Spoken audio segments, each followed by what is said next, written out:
I drank and used to party a little too much till it got out of control and almost ruined my life.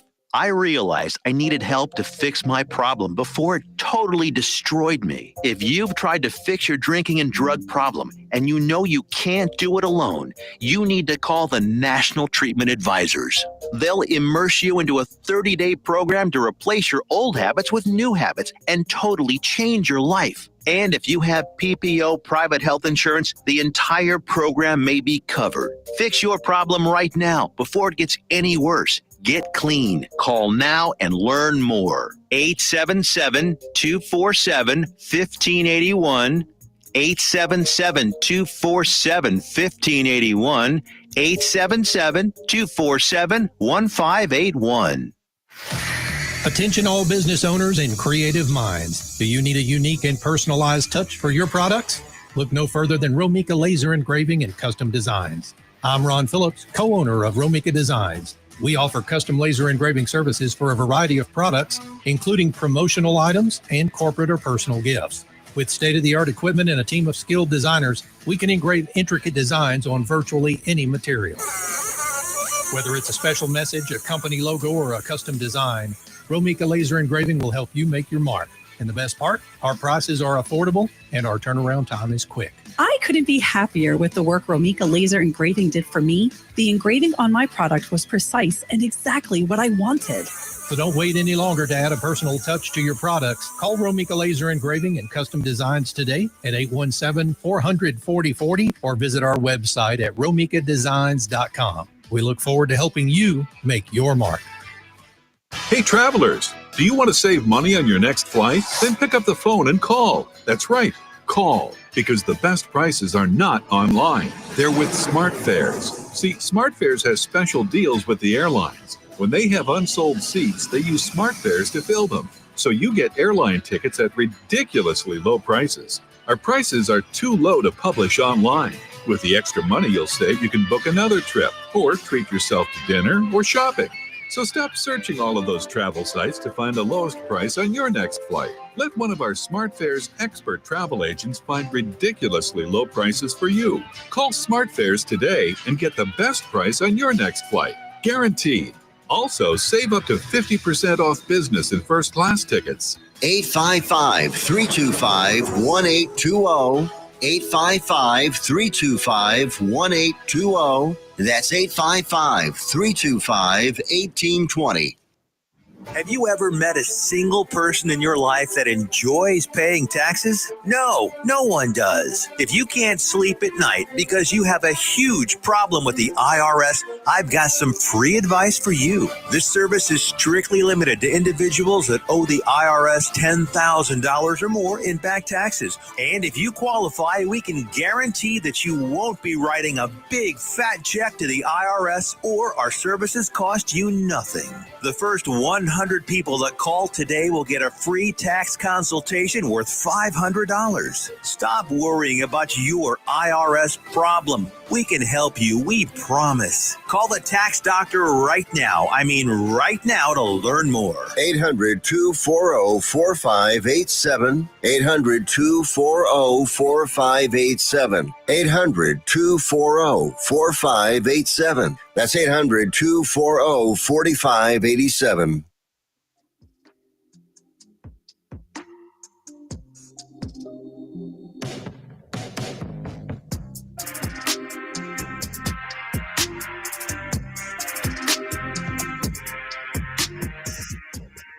What's up, bros and besties? How's everybody doing today? How are we doing, North Texas? This is another episode of Bitches Love Sports on North Texas Radio, and we have a lot to talk about. This is a short week for the Cowboys. There's a lot to talk about with the game that just happened against the Eagles, with that honestly shocking comeback. Shocking for multiple reasons that we'll get to. But also a lot to talk about with this match coming up against the Chiefs. So, with this being North Texas Radio, I try to honor all the listeners. So, Mavs fans, I will get to y'all during Read and React. I'm going to be honest, there's not a lot to talk about there. If you're a Mavs fan, though, you already know that. However, an article did come out. I'll read a couple of quotes. We'll talk about it. Wings fans, Congratulations on getting the number one pick in the WNBA draft yet again. So, we're going to talk about who that pick might be used on and what it may or may not mean for the Dallas Wings. But, Cowboys fans, how are we doing? Are we still celebrating? Are we still excited about that win versus the Eagles? Are y'all still feeling good? Or are we still trying to fire Eberflus, or is that over? Are we done? Are we done? So, for anyone who may have missed it, the Dallas Cowboys pulled off a shocking win over the Philadelphia Eagles. It was shocking because going into this game, a lot of people did not expect the Eagles to win. It was shocking because well into the game, or no, going into the game, a lot of people did not expect the Cowboys to win. My apologies. A lot of people did not expect the Cowboys to win, especially considering how the Eagles have been looking this season. Like, yes, people had their issues with the offense and their schemes and, what it looked like Jalen Hurts could or couldn't do. But for the most part, they were pulling off wins. They were pulling off wins against teams that were on paper better than the Dallas Cowboys. But then when it came to Sunday, things actually were rolling in the Eagles' favor. So another thing that surprised a lot of people was the fact that this ended up being a comeback. The Philadelphia Eagles held a 21-0 lead for a long time. And then just the sequence of events that led to the ultimate field goal that won the Cowboys the games. It was just, there's a lot there, which we're going to get to in a second. But for those who didn't watch or who haven't been keeping up, the Cowboys are now a 500 team. So we're even. They're not a losing team anymore, but also not quite yet a winning team. They are at an even 500 thanks to a tie that happened earlier this season that some of y'all may have heard about.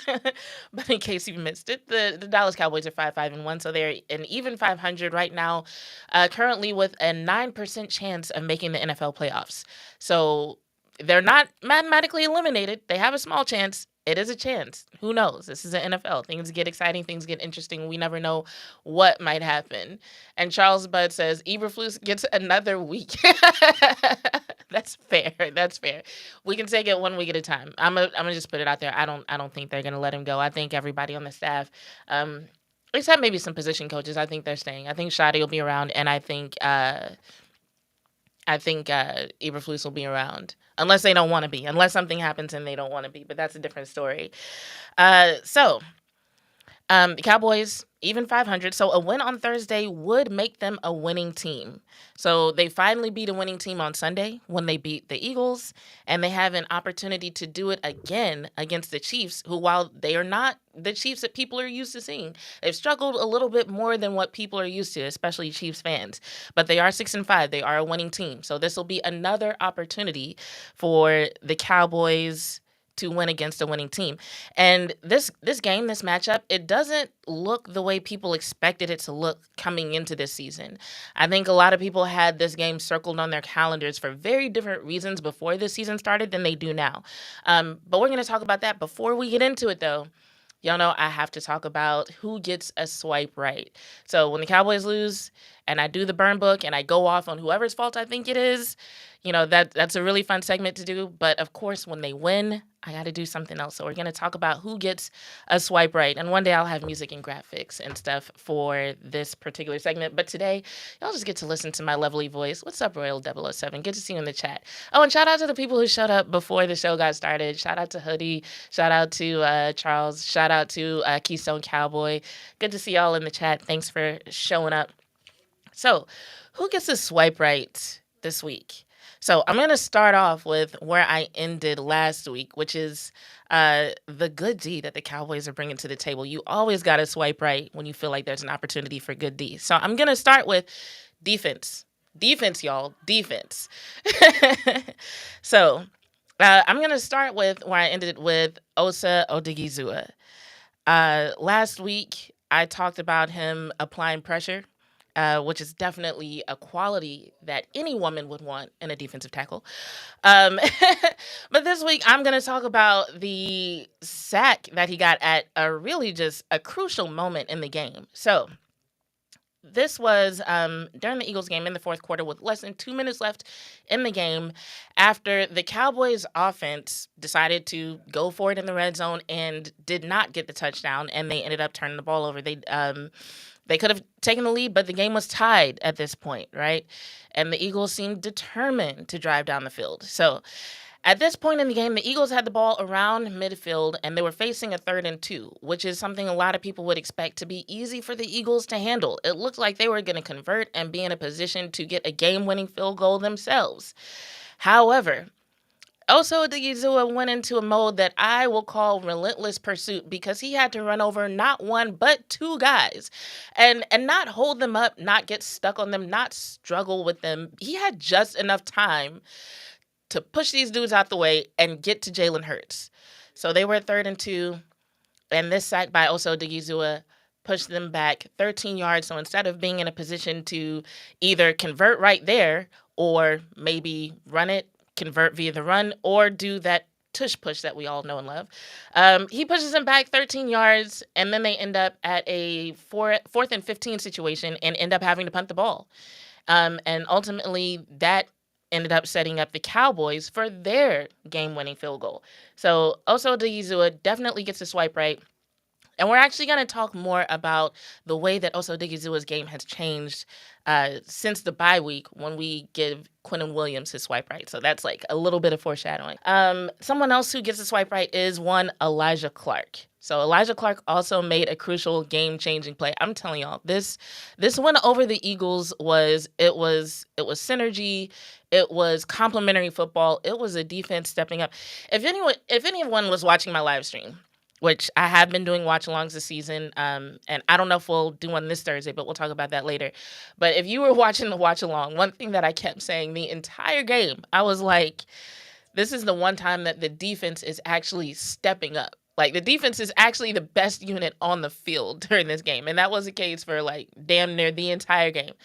But Elijah Clark gets the swipe right for this particular moment. It was in the 4th quarter with the score tied. And he was knocked down twice by Sidney Brown, an Eagles blocker. But not only did he got up and stayed focused on his ultimate goal, which was to basically turn this situation into a win for the Cowboys and not let it be like a regular situation where, you know, maybe the runner runs the ball back, puts the Eagles in good field position. Nah, he seemed determined to not let that happen. So not only was he knocked down twice and got back up, he was knocked down twice in the opposite direction of where the runner was going. He was knocked down twice and put in a position where he would have had every excuse to not get to this man and just be like, well, I was on the other side of the field. The play was happening over there. I got pushed over here. But no, this dude got knocked down twice, got back up twice, and hightailed it in the direction of the runner and was one of the players who participated in that forced fumble. And so basically, that was a forced fumble where you might have seen the highlights but didn't know when it happened. But if you've seen the highlights, that was a forced fumble where the Cowboys ended up recovering the football in their own territory, and it ultimately ended up being what pinned the Eagles back in that same area. So between that situation and Osa's situation with the sack, those two moves by special teams and the defense ended up putting the Cowboys offense in a position to just not fuck it up, which sounds simple, but that is something that they had an issue with throughout the entire game. They had several moments in the game where they could have swung the momentum the offense could have. But that whole principle of don't fuck it up was something that they weren't really applying during this game. But still, the offense is going to get some swipe rates too. Let's see. We're going to start here with one Mr. Javonte Williams. So the rest of these swipe rights are from Next Gen Stats via NFL Pro. So Javonte Williams, they said, despite forcing missed tackles on only 24.3% of his carries, just above the league average of 21.9%, Javonte Williams has fared well fighting through initial resistance, generating 719 yards after contact, the 3rd most among running backs.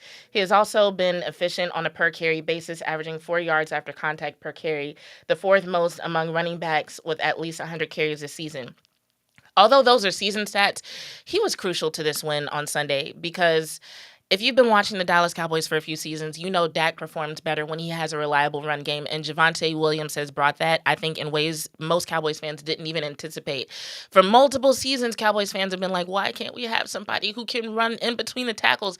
And now we finally have one. And not only is he running in between the tackles, like he's doing it at a high clip, he is doing it and forcing missed tackles. He's doing it and breaking tackles. He has just been a phenomenal addition, and I think underrated addition to the offense. Also, another offensive swipe right goes to George Pickens. So George Pickens leads the NFL with 439 receiving yards against man coverage this season, which is more than 100 yards ahead of the next closest receiver, Jackson Smith-Njigba. And I heard there was a little bit of a debate about which one of them is better. I'm going to tell you, like, I'm a Cowboys fan, so I'm going to say Pickens, and I haven't really been watching JSN this season. So I feel like there's enough arguments to be made about George Pickens being better to where it's like you can say that and you don't sound crazy. So it is what it is. Pickens has averaged 12.9 yards per target against man coverage, the third most among receivers with at least 10 of such targets. Additionally, 24 of his 25 receptions against man coverage have resulted in a first down, the most first down receptions against man coverage in the NFL. And another offensive swipe right goes to, of course, the leader of the offense, Dak Prescott. So Dak Prescott has used play action on a career-high 28.7% of his dropbacks this season. That is phenomenal. The seventh highest rate among qualified quarterbacks. I say it's phenomenal because he's actually good at it. So the fact that he's doing it more, and not only is he adding to his game, but just from a mental standpoint, you listen to these guys do their post-game interviews and talk about just how motivational Dak was being throughout that entire game when, fans had every reason to give up and I'm not as active on Twitter anymore, but I do be lurking. And I see people talking mad shit about Dak and CD especially. I don't think Dak deserves as much criticism as he gets from some people, but at least there are people who are giving him his flowers as well. So on play action, Prescott has posted an 80% completion percentage, the second highest in the NFL, while averaging 9.3 yards per attempt and throwing 12 TDs. And so I think this is one of those things that's really going to come into play when we talk about the Chiefs. And we're going to talk about some of the weaknesses of the Chiefs defense in a second. But I do want to give a couple more swipe rights to Logan Wilson and Kenneth Murray. And so it says, in 2 games with the Cowboys, Logan Wilson has allowed just 2 receptions for 11 yards on 4 targets in coverage. Kenneth Murray has also responded positively to Wilson's acquisition, facing just 2 targets on 47 coverage snaps and allowing 1 reception for 6 yards. Prior to the Cowboys' Week 10 bye, Murray had allowed 8 yards per target and an 83.3% completion percentage in coverage. Jesus. While Wilson had surrendered 6.4 yards per target and a 66.7% completion rate with the Bengals. So this, my friends, is what we call synergy. This is what we call 2 things, and the sum of them is greater, or the whole is greater than the sum of the parts. Because I know there were a lot of people who were questioning what Logan Wilson would bring to the table when he came to the Cowboys. And I mean, y'all fucking hated Kenneth Murray. Let's be real. Y'all could not stand Kenneth Murray, but he has stepped up, and Logan Wilson has proven that he was worth the trade. And so while people might have questioned either of them before Week 10, whatever has happened, and I don't know if it's them. I don't know if it's the position coaches. Because I even said myself last week, after the win over the Raiders, I was like, the linebackers as a whole just seem to be moving with more intensity, more aggression. They seem to have more of an idea of the job that they're supposed to be doing and how to get like they just seem to have stepped up. They look better as a unit. Everybody looks better. And so these 2 guys in particular, statistically, have stepped up. So it's not just that they look better. It's like if you look at the stats on these guys, they are actually performing better and making a different kind of impact since the 2 of them have been put together. So I'd probably have to watch a lot more film and do a lot more analysis to figure out why. But just if you've seen it too, you're not crazy. The stats say this is the truth. And then one more that I want to do is Quinnen Williams. So Quinnen Williams has been another phenomenal addition. He has generated 13 pressures and 1.5 sacks for a 22.4% pressure rate in his first 2 games with the Dallas Cowboys. And so he's recorded 5 or more pressures in each game, which I believe in this last game it was a career high of 8 pressures. So shout out to him. With Dallas, after failing to reach that mark in any game with the Jets this season. Prior to the trade, Williams produced a 6th pressure rate through 8 games. And before I talk about the significance of that, I do want to talk about the impact that this has had on Osa Odigizua. Also, according to Next Gen Stats, and this is one for Osa, it says, after totaling just 17 pressures in 9 games prior to the Cowboys' bye and acquisition of Quinnen Williams, Osa Odigizua has created 9 pressures in the last 2 weeks. So he went from 17 pressures in 9 games to 9 pressures in just 2 games. His 4 pressures against double teams are tied for the most in the NFL in that span, while his 4 quick pressures, which is less than 2.5 seconds, equal his total from his first 9 games of the season.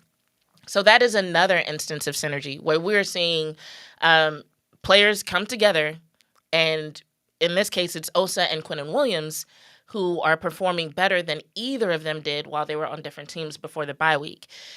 And so that's all the swipe rights. And anytime you get on these apps, you start swiping right, what's one thing you have to do? You have to think about the red flags. You have to think about the red flags that might come along with what it is you're seeing that you like. So while I just listed a bunch of stuff that I like about what I saw from the Cowboys against the Eagles, and Royal 007's comment is reminding me of one more thing I forgot to say about Dak. That dive into the end zone. Oh my God. Like, yes, I'm happy for Dak running the ball, but like that dive into the end zone was just next level. I I was so shocked. I don't think I've ever shown so much emotion on a live stream before in my life because I couldn't believe he did it. I don't know if I've ever seen him do that. So shout out to Dak. I'm glad that he's feeling good and feeling spry. And yeah, he's not worried about injuries or any other bullshit this season. He, like, while the record may not reflect it, he's playing like he's having the time of his life.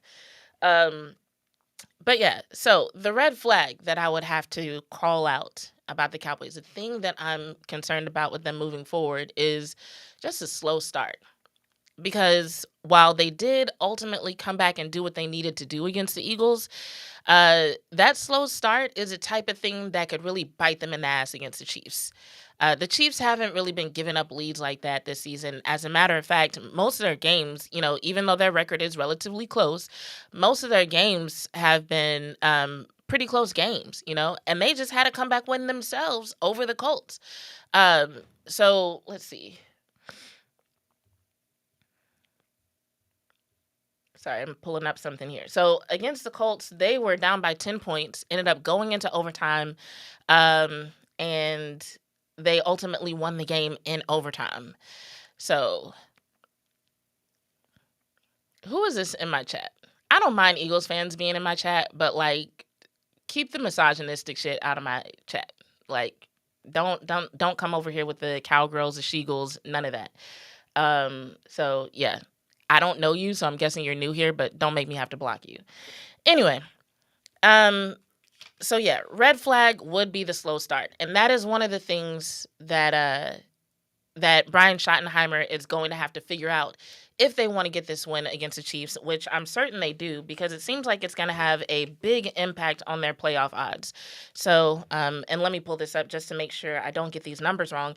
But right now, the Cowboys have a 9% chance of making the playoffs, which if they lose this game on Thursday, will drop to 4%. If they win this game on Thursday, it goes up to 16%. The Chiefs, on the other hand, who already have a winning record, currently sit as a 63% chance. If they win, it'll go up to 73%. If they lose, it'll go down to 46%. So both of these teams have every reason in the world to feel like they both desperately need this win in order to maintain their postseason hopes. So there's a few questions that the Cowboys are going to have to answer if they want to win this game. So one of them is, can Matt Eberflus handle a more versatile offense than what they saw against the Eagles? So when it comes to the Cowboys versus the Eagles, like, yes, that was a great comeback. That was a great win. However, the Eagles are relatively stagnant compared to what we'll probably see facing the Chiefs. Also, when it comes to being able to attack in different ways, the Chiefs are just like, they're way more versatile. So when we're looking at the Chiefs and what they bring to the table, we're looking at a lot more RPO. We're looking at, hold on. My notes disappeared, you guys. I'm so sorry.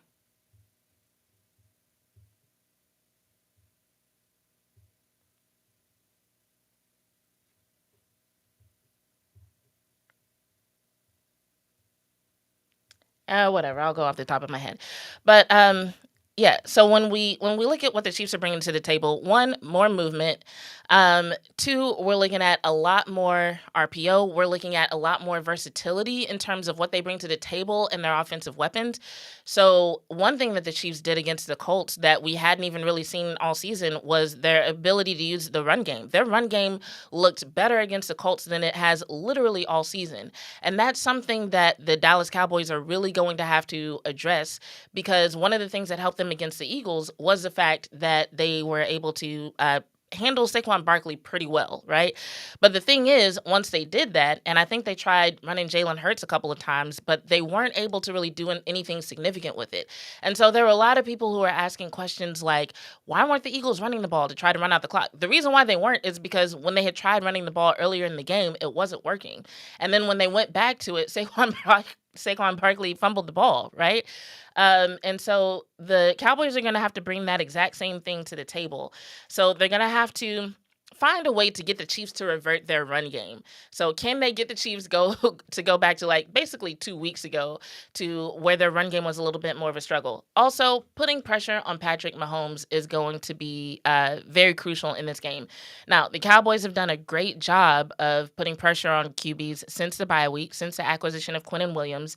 And I honestly expect to see that continue.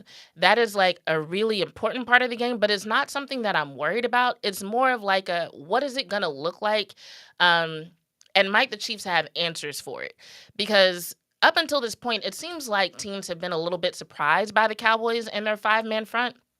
As a matter of fact, I heard an analyst talking about it earlier, and that particular analyst was acting like he had never seen the Cowboys run a five-man front before, right? But the truth is, the Cowboys have actually been running this five-man front since like week 8 or 9 at least. Yeah, at least since week 8.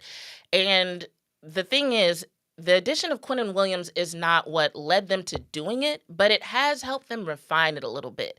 So what do I mean by that? When they were first running it, it seemed like, one, they didn't have the personnel necessary to run the five-man front with any sort of consistency, both in terms of situational consistency, like when this happens, we are going to use this front, and also personnel consistency. So that's why we saw Maris Luafau, for example, go into the five-man front, out of it, back in, back out of it, right? Also, if you're a fan or if you're a member of the Maris Leofau fan club, we'll continue that conversation at some point. We got to talk about our guy and what he's not putting on tape. But what we're seeing now with these past 2 weeks with the addition of Quinnen Williams is, one, we're seeing more consistency, right? So that's a good thing. Two, we're seeing them play around with what they do a little bit more. So all the people who have been wanting to see a little bit more variety in Matt Eberflus's defense, this five-man front is what's allowing them to do that. This past Sunday, I saw them run some TE stunts out of it. There was also another, I forget what it's called, but occasionally they'll have what looks like a four-man front and then one guy who's kind of like off the line of scrimmage, but who also ends up being part of that attack. So it still ends up being hat on a hat. But also there's a couple of times where they'll switch who ends up being that attack. So there were a couple of plays where it looked like, for example, Overshown was going to be that guy to come down and attack, but he actually ended up dropping back and someone came from the other end.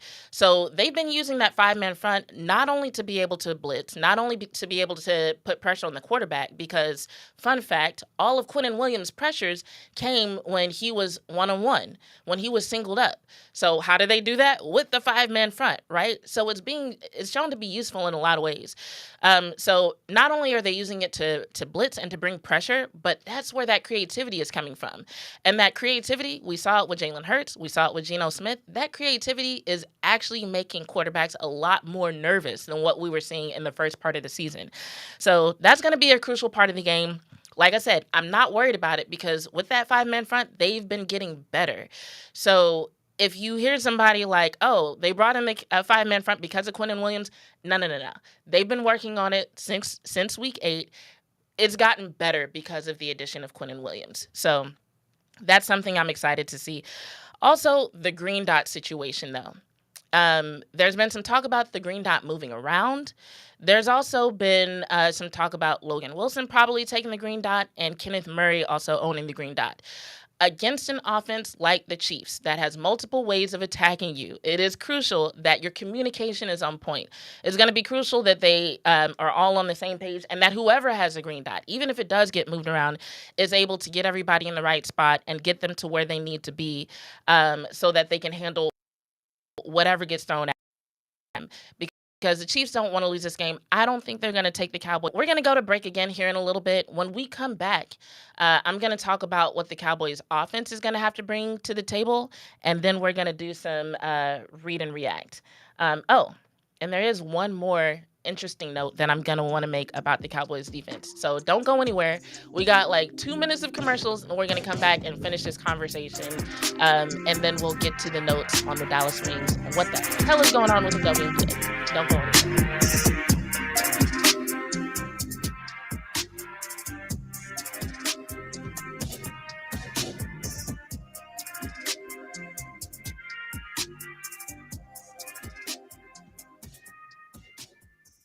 Why have thousands of aspiring authors teamed up with Christian Faith Publishing to publish their book? Because Christian Faith Publishing is an author-friendly publisher who understands that your labor is more than just a book. We provide authors freedom and flexibility throughout the publishing process, professional book editing, award-winning design, and some of the highest royalty structures in the publishing industry. And as always, you will retain 100% of the rights to your book. I was looking to find a company that I could trust, one that assisted in the editing process completely. The most important qualities that I was looking for was a publisher who was honest and upfront, no hidden costs or fees, and owning the rights to my own work. Christian Faith Publishing will publish, market, and sell your books in all major bookstores, online booksellers, as well as specialty Christian bookstores. Call for your free author submission kit. 800-978-4812. 800-978-4812. 800-978-4812. That's 800-978-4812. Here's important new information from the Diabetes Solution Center for you, a family member, or a loved one suffering with diabetes. If you have lost your provider, or if you need a provider for diabetic supplies, you may qualify to receive your diabetic testing supplies now with little or no out-of-pocket cost, regardless of your age. All you need is Medicare or private insurance to be potentially eligible. Call the Diabetes Solution Center right now for details. Just takes a couple of minutes.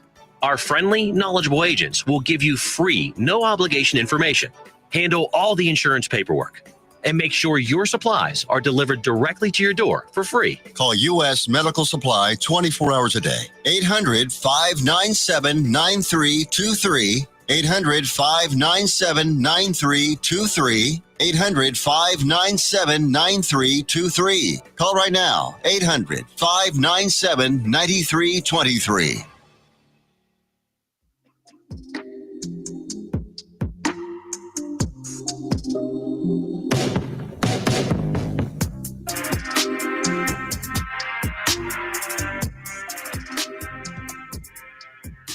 And we are back. What's up, y'all? I appreciate y'all's support in the chat when I'm dealing with these assholes. I'm good though. I've been doing this podcast for over 4 years now, and I'm on multiple platforms, so I've heard all manner of things. But just to clarify, since it was brought up, the reason why my podcast is called Bitches Love Sports, one, that had to do with an inside joke between me and my dad. May he rest in peace. But the reason why I am offended by the term cowgirls, but not bitches love sports, is because the word bitches, the way some women decide to use it, including myself, is a term of empowerment. For those of you who are women and you are out here accomplishing shit in life, you may experience this. But there's so many instances where you'll hear things like, oh, that bitch thinks she this. That bitch thinks she that. Who does this bitch think she is? It's almost like it's the go-to term for whenever you're out here following your dreams, chasing your goals, and people are like, why is this woman not staying inside the box that we tried to put her in, right? And so there are some women who will use it among themselves, just basically acknowledging, like, yeah, we're powerful women, we're strong women, we're women who are about our business, who are chasing our goals. That's it. Cowgirls, on the other hand, when you take a word like Cowboys, the mascot of the Dallas Cowboys, that's a team name, and you think changing the word boys to girls is an insult, that tells me what you think about girls and women. So saying, like, oh, yeah, cowgirls, that's an insult. Okay, so you think just being a girl, just being feminine, just being a woman is an insult? Nah, get that shit out my chat. So that's the difference for those of you who are too slow, apparently, to understand. Um, and you're welcome for the follow. I don't know where I followed you, but most places, like if you follow me and you have a dope account, I'll follow back. I'm not stuck up. But anyway, getting back to the conversation that we were having before the break, two more things that I want to bring up about the Dallas Cowboys defense. One of them is like a combination thing that I want to bring up, which is they might have to play more men. The idea of that doesn't scare me nearly as much as it did a few weeks ago. But that's just something that they might have to do against this defense. If not, man, at least some kind of match zone concept. I don't know. I don't know what they're planning or how they intend to handle it. Mainly because the Cowboys defense is evolving. Like I said, we've seen a lot more creativity with the implementation of the 5-man front and the way that they're able to rotate players in and out now that they have reliable defensive tackles. So I cannot truly tell you what to expect. So between that and the speed of DeMarvion Overshown and the way that he can be used, I know that they're going to have to be creative. I know that they're going to have to do something different. The soft zone that they've been using way too much is going to get them picked apart by Patrick Mahomes. And as a matter of fact, doing man too much might get them picked apart. So that's why I was like, they're going to have to play more man, yes, but they also might have to throw in some match zone. I don't know. It's not my job to figure it out. If it were my job, I'd be making a lot more money and this studio would look a lot different. But the other thing that could end up coming into play, possibly in the Cowboys' favor, is the fact that Chiefs guard Trey Smith is expected to not play. Now, I'm not a proponent of players getting hurt or anything like that. I'm not like cheering for the fact that he got hurt. But what I'm talking about is the fact that his absence in the game against the Colts actually did have an impact. So this is another stat according to Next Gen Stats.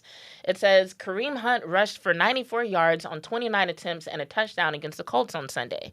Hunt generated a career-high 103 yards after contact, but his production suffered once guard Trey Smith left the game at the half due to injury.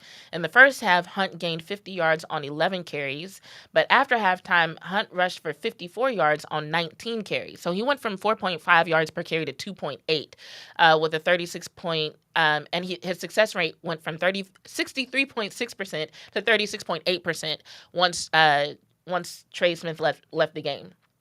So they're expecting Trey Smith not to be available on Thursday. And if that impact is still the same, the Dallas Cowboys might have a much easier time against the Chiefs' run game, which means they can divert their attention and resources to other things. So this will really be an interesting game to see how the Cowboys' defense has evolved and what work Eberflus and his staff have been putting into stepping up their game. Like so many people have said, if they could just go from the bottom of the league to being decent and complement the Cowboys' offense, the team would be in a much better position. And it seems like when it comes to that equation, the defense is definitely doing their part. Now, the Cowboys' offense, on the other hand, can Shoddy resolve the red zone stalls and the slow starts? At this point, we've seen Shoddy go for it on fourth down in multiple situations this season at multiple times, and it hasn't always turned out well. And during this last game, that could have actually gone really bad if it weren't for some key moments with the special teams unit and the defensive unit. But hey, that's what complimentary football is for, so I'm here for it. But what Shoddy is going to have to figure out is, one, the CeeDee Lamb question. Now, I'm not worried per se about CeeDee Lamb. I know there's some people who are worried. I'm not worried because I trust them to figure it out. Now, what we're seeing is alarming. It's concerning. Some people might use the word annoying, frustrating, whatever negative emotion you want to apply to it is justified, because we haven't seen CeeDee Lamb have these kinds of problems with drop passes literally since his rookie year, right? So whatever's going on, he's going to have to figure it out, especially now that there's a spotlight on George Pickens, because I'm telling you, the Kansas City Chiefs are going to do whatever they have to do to try to take George Pickens out of the game, even if they're not successful 100% of the time. And why? Because of this. Dak Prescott's QBR. When Dak Prescott targets George Pickens, he has a QBR of 98.9%, or I won't say percent, but I do believe it is out of 100, but he has a QBR of 98.9. When Dak Prescott is targeting CeeDee Lamb this season, he has a QBR of 59.9. That's a big difference. So considering how close the Cowboys wins are, considering how close this last win is, I could see being a person on the Chiefs coaching staff and be like, look, if we can remove the George Pickens factor, even just some of the time, that should be able to put enough of a stall on the Cowboys offense to allow us to win, to where they don't ever get in a position to kick a game-winning field goal or to make a game-winning play. You know what I'm saying?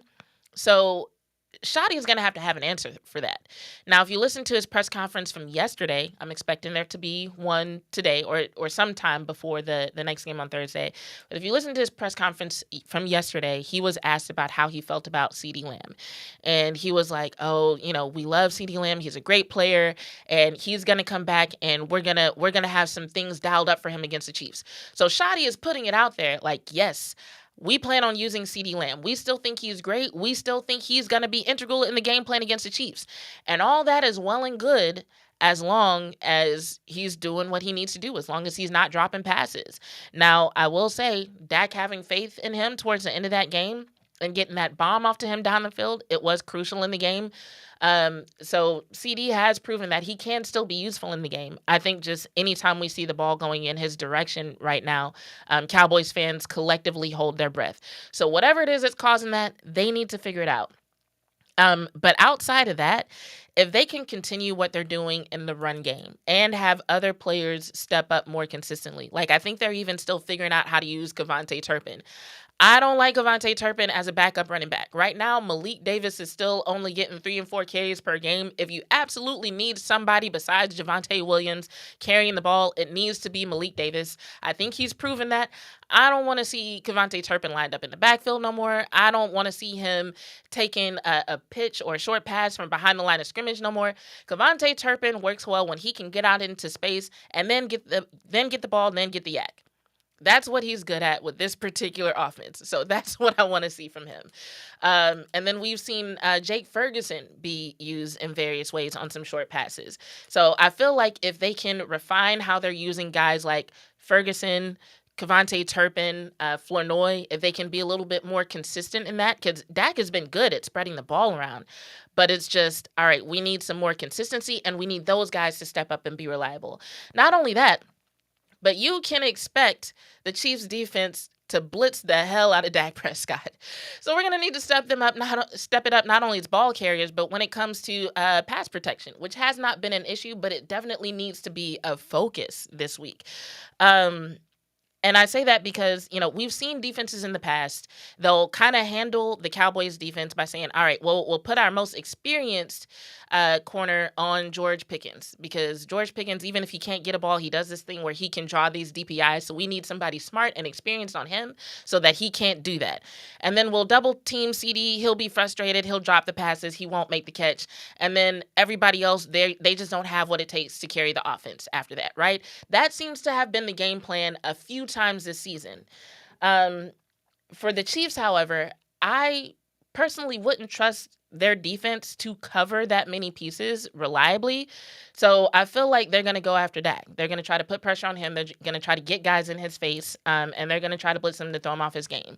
Flowman, what's up? Salutations to you too. I see some of the other comments, but they're long, so I can't read them, but I see y'all. And we'll get to it later in this segment. So yeah, they're going to blitz Dak Prescott. They're going to try to throw him off his game. So Shoddy's going to have an answer for all of that. But yeah, the way this game happens is going to answer a lot of questions for us about the Dallas Cowboys. And while the win against the Eagles was impressive, they're facing a different set of circumstances. So you can still think that the Eagles are a better team than the Chiefs if you want. I don't really care about which one of them is better. I just know that the Chiefs bring different things to the table. They bring different challenges to the table, and especially after seeing what the Cowboys can put on tape in terms of their comebacks, in terms of their relentlessness, in terms of what their defense is doing since the bye week, the Chiefs are going to be on guard. They're going to have some special shit planned for the Cowboys. So Cowboys need to have some special shit planned for them. If y'all have any additional thoughts on that, feel free to put them in the chat. If I don't address them today, I'll get to them in my next live. So, on that note, I promised Mavs fans that I would talk about y'all. There's not a lot to say, though. So, I'm going to read this quote, and then I'm going to give my thoughts on the Dallas Mavericks up until this point in the season. So this is from an article. This is Read and React. This is a segment I call Read and React. I really need intros for all this stuff. But if you're new here, this is a segment called Read and React, where I read something and I react to it. So this is from an article in DallasHoopsJournal.com called We're Right There. The Dallas Mavericks fall late again as the late game offensive woes doom and loss to Miami Heat. That is a long-ass title, but it was written by one Grant Afseth, who I met before. He's a cool dude. But essentially, hold on.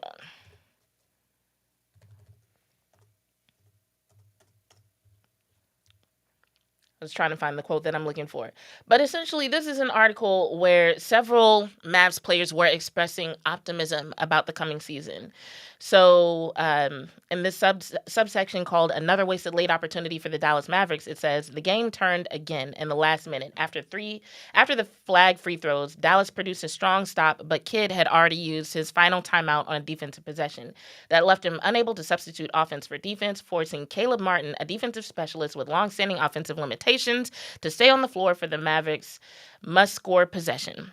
What followed was a type of unforced mistake that has defined Dallas's clutch struggles.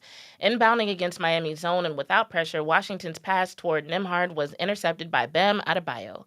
Moments later, Hero, in his season debut after ankle surgery, buried a leaning runner with 41.2 seconds remaining for a 104-102 lead. Washington explained the turnover afterwards. He said, I saw Ryan in the corner. I didn't want to burn a timeout right there, so I thought I could get it to him. Obviously, it was a turnover. They came down and made a layup. Dallas still got two clean looks to tie or take the lead, both from Washington and the corners, both hit back iron. The threes felt good. I thought they were going to go in, Washington said. On to the next. Christie said the Mavericks are frustrated, but encouraged by the process. We're putting ourselves in positions to win, he said. We're getting great looks at the end. PJ had two great threes, great looks. We just missed them. We're right there. So essentially, and, this is just one example, but if you've been watching a lot of the post-game interviews from Dallas Mavericks players, if you've been listening to the sound coming from the coaching staff, there's a lot of optimism. And one thing that I can say is true about the Mavs and the Cowboys and any team, or I'll say two things are true. One, it's important for the guys who are playing the game to always be optimistic. Otherwise, they have no encouragement. They have no impetus to keep trying and to keep getting better. And the reason why it's important for them to keep better is because of reason number two, which is the fact that sometimes a journey to the championship might take more than one season.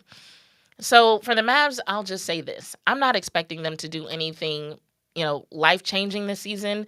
I think at this point, what the Mavs need to do is get things straight with their front office. That needs to be what this season is about. They can't make it about winning. They're going to be disappointed. Just between the injuries and just the lack of cohesion among the team as a whole, this is not the team to focus on winning for the Mavs. But they finally fired Nico, like so many fans wanted. They've got Mark Cuban back in the decision-making role, like a lot of fans wanted. So if they can take the draft picks that they still have, if they can make some smart free agency moves, they might be able to take the seeds that they have here, especially with the rookie Cooper Flag, and do something in the future. So that's all I have to say about that. Now, the Dallas Wings. So I shouted out the Dallas Wings earlier in the show for getting the number one draft pick again. So, the draft lottery, it gives certain teams a certain amount of odds of getting the pick. And the Dallas Wings got it for the second week in a row.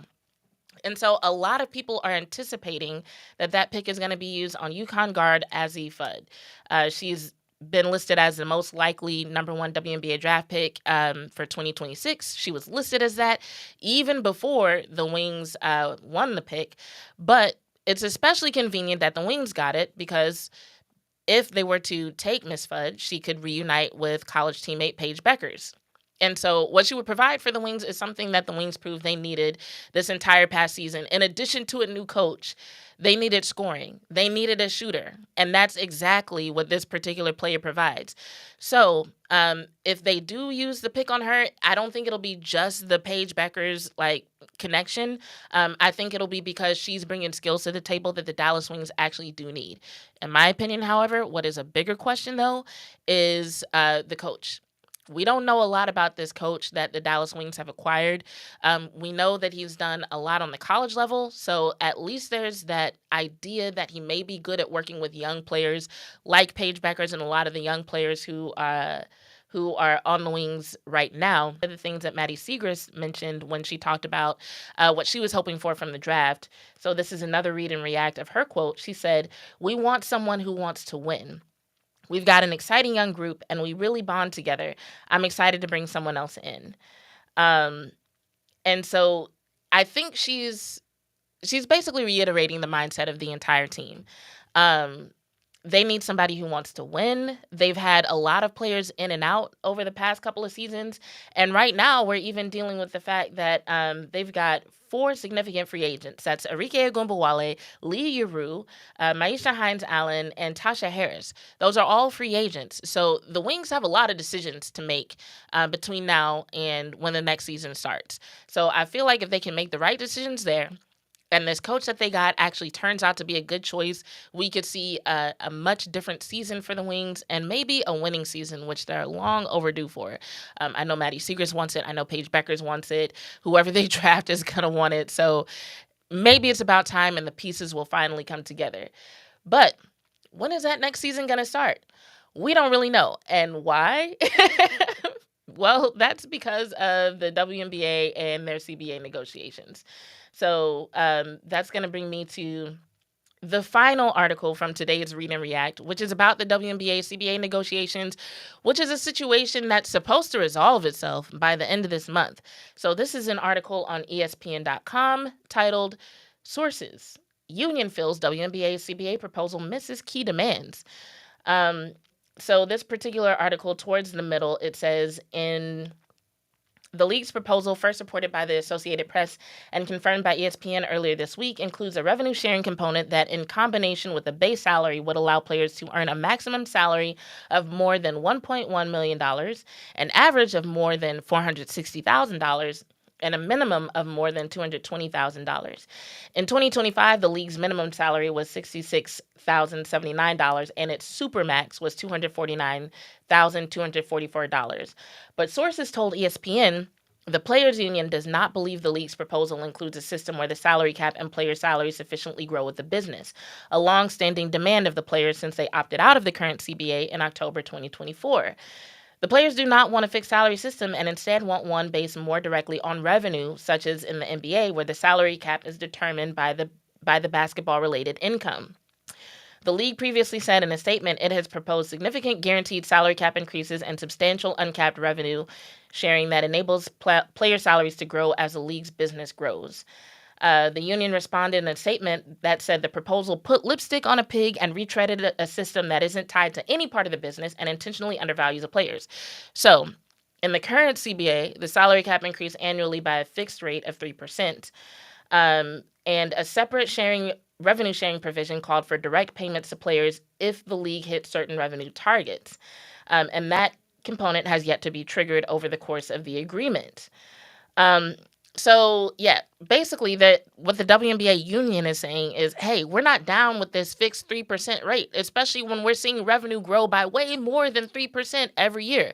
So we want our salary to grow with the increase in revenue of the WNBA because y'all are getting that increase because of us. So why can't we benefit the way every other entity connected to the WNBA is benefiting? And so I don't know what's going to happen with this. The CBA was supposed to expire in October. However, the Players Union and the WNBA agreed to an extension that is supposed to bring them to the end of this month. But here we are approaching Thanksgiving, a time after which not a lot of business gets done. And it still doesn't sound like they're anywhere near getting on the same page. And so the issue that I have with this is this. This just really feels like the WNBA showing how little they care about the players, because it just seems like if the WNBA actually does care about the players, why would they not want the players to benefit from the increase in revenue and benefit proportionally, right? Because that's what the WNBA keeps saying. Oh, you are benefiting. Look how much it's going up. And the players union has actually pointed out that, yeah, but even with that increase, technically our percentage is smaller compared to what the revenue is. So we're getting more money, but a smaller percentage. That don't make sense. We're not here for it. And my thing is this. When it came to getting eyes on the WNBA, when it came to asking for the support, the WNBA was just, they couldn't stop showing us the numbers. They couldn't stop showing used to be and how much they'd grown and how much the revenue had grown and all the sellout games and the number of people who were buying merchandise. They couldn't stop talking about the numbers. But now that people are saying, why can't you give the WNBA players a better share? They have no explanation, which means there's either not a good explanation or there's some explanation that you're either too embarrassed or too proud to share. And I mean proud in a bad way. And so it just feels like they're expecting the WNBA Players Union to take whatever it is that they're offering, which is just the key sign of not really valuing your players. Because here's my thing. A lot of these fans, yes, we are invested in these players and in their stories and in which teams are doing well and in what our favorite teams are doing. But a lot of WNBA fans, especially new fans, are also very invested in seeing these women get what they deserve, especially because it would mark a very significant moment, not only for women's basketball, but for women's sports as a whole. But you have this situation where it just feels like Kathy Engelbert just doesn't seem to want to budge and doesn't have a good explanation for not budging. And not only that, but you've got their partners in the NBA with Adam Silver seeming to equally not give a fuck. Somebody show me one time where Adam Silver ever said anything that suggested he gave a fuck about WNBA players. Not the WNBA. Yes, he cares as an entity, especially with it being that the NBA is connected business-wise to the WNBA. He has reason to care about the WNBA as an entity, which is why I know they're not going to allow the WNBA to just fail. So anybody who's saying the WNBA is going to fail or is falling apart, they're off base there. That's something that's not going to happen. But how it happens does matter, because even if they do come to some sort of compromise, fans are going to remember this. Not only are fans going to remember this, but other interested parties are going to remember this. And if you don't invest in your players, somebody else might. And so maybe not today, maybe not tomorrow, there might not be a competitor for the WNBA. But, if you look at what's going on, especially globally, that time is coming where there could be a competitor for the WNBA in terms of attracting the best talent and offering them something that makes them say, I'm going to choose that over this. But back to Adam Silver, he's never said anything that suggests that he actually gives a fuck about these players and feels like they deserve their fair share. And neither has Kathy Engelbert. So you've got two people in charge who are not going anywhere, who are basically saying, here, take these scraps that we're giving you or shut the fuck up.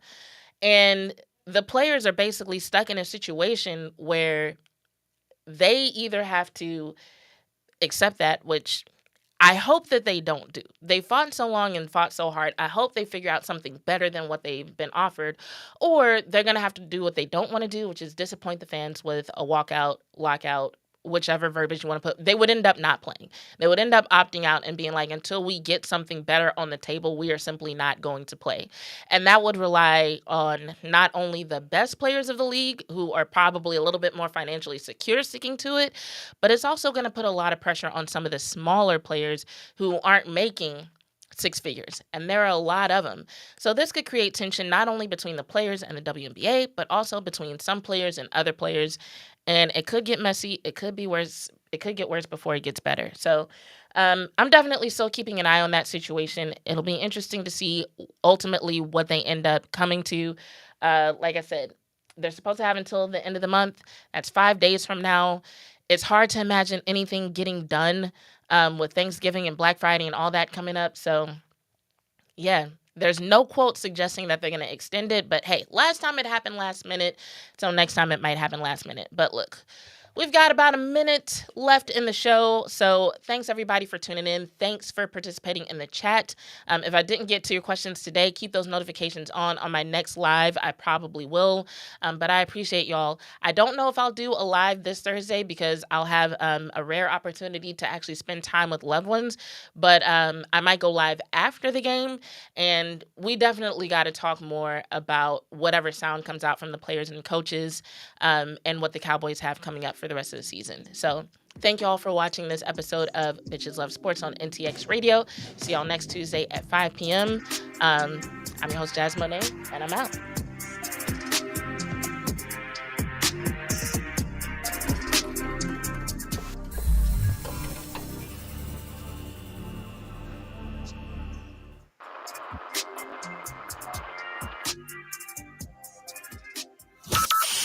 From Burleson to Venus and Grandview to Godley, this is the voice of Johnson County, Joco Community Radio. Let's be honest. Wheelchairs are heavy, bulky, and ugly. If you carry a wheelchair in your car to take care of a loved one, you know how hard it is getting that clunky